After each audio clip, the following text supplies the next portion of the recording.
Hey friends, welcome back to your own channel. I'm here again with new interesting video. Before we jump onto the topic why C is called C, I want to discuss about language called B.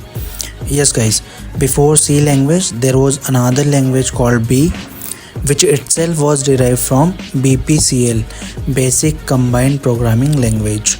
Okay, so let's not go deeper as of now, otherwise we'll lose our focus from the topic. Now let's discuss why C is called C.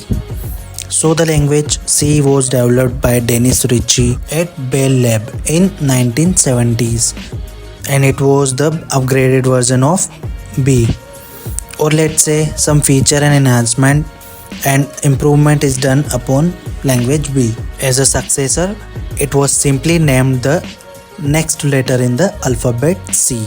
Even though there is no documented historical evidence suggesting a deeper meaning behind the name C itself, and there is no official confirmation that C stands for anything specific in relation to the language itself. So to remember why C is called C, think of it as a successor to B.